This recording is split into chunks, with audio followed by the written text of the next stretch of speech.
Hello friends, welcome to Karthika சமையல் blocks and recipes. இன்றைக்கி வந்து ஒரு வறட்டு இருமலுக்கான நாட்டு மருந்தாங்க பார்க்க போகிறோம். இந்த மாதிரி மருந்து நீங்கள் வீட்டிலேயே செஞ்சு வச்சுட்டு ஒரு 2-3 நாள் தொடர்ந்து சாப்பிட்டு வந்தீங்கன்னா வறட்டு இருமல் வந்து சீக்கிரமே நமக்கு வந்து சரியாயிருங்க. இப்போ வீடியோக்குள்ளே போகிறதுக்கு முன்னாடி நம்ம சேனல் பிடிச்சிருந்தா மறக்காமல் சப்ஸ்கிரைப் பண்ணிக்கோங்க. அப்படியே பக்கத்தில் இருக்க ஆளுன்ற பெல் ஐக்கானை கிளிக் பண்ணிக்கோங்க. அப்போ தான் நான் அடுத்தடுத்து போகிற வீடியோஸ் எல்லாமே உங்களுக்கு டக்கு நோட்டிஃபிகேஷனில் வரும் ஃப்ரெண்ட்ஸ். ஸோ நிறைய வீடியோஸ் இருக்குது, ஃப்ரீ டைமில் செக் பண்ணி பாருங்கள். வாங்க இப்போ வீடியோக்குள்ளே போகலாம். ஸோ இதுக்கு வந்து நமக்கு வந்து என்னென்ன பொருட்கள் தேவைன்னு பார்த்துடலாங்க. இந்த மாதிரி மாவு சுக்குன்னு நீங்கள் கடையிலே கேட்டால் கிடைக்குங்க. மாவு சுக்கு 2 பீஸுங்க. அப்புறம் அரத்தைன்னு கேட்டால் நமக்கு வந்து கடையில் கிடைக்குங்க. அரத்தை ஒரு பீஸ் வாங்கிக்கோங்க. அப்புறம் வந்து பனங்கற்கண்டு மெயினாக தேவைப்படுங்க. அப்புறம் நல்லெண்ணெய்ங்க. இது அதுக்கு தேவையான பொருள். இதை வந்து சுக்கையும் அரத்தையும் வந்து முதல்ல நல்லா இடித்து வச்சுக்கோங்க. எந்த அளவுக்கு நமக்கு வந்து நைஸாக இடிக்கணுமோ அந்தளவுக்கு இடித்து வச்சுக்கோங்க.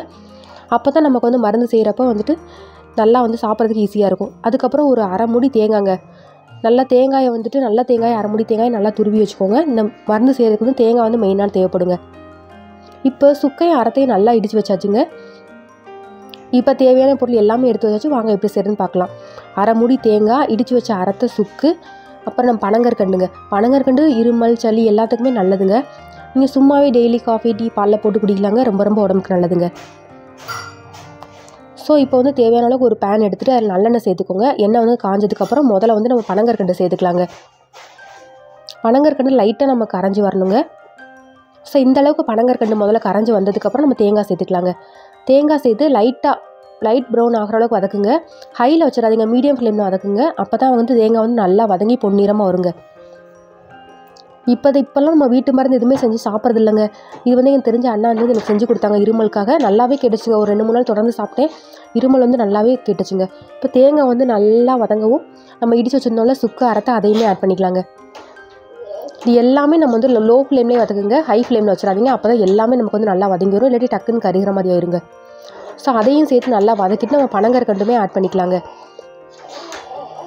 பனங்கற்கண்டு முதலே ஆட் பண்ணிக்கலாம், இல்லை கடைசியாக ஆட் பண்ணிக்கலாம், நம்ம இஷ்டம் தாங்க. இப்போ எல்லாமே நல்லா வதங்கினதுக்கப்புறம் இதை வந்து வெதுவெதுப்பாக இருக்கிறப்ப நீங்கள் எடுத்து சாப்பிட்டீங்கன்னா நல்லா இருக்குங்க. ஒரு நாளைக்கு ஒரு டைம் சாப்பிட்டா போதுங்க.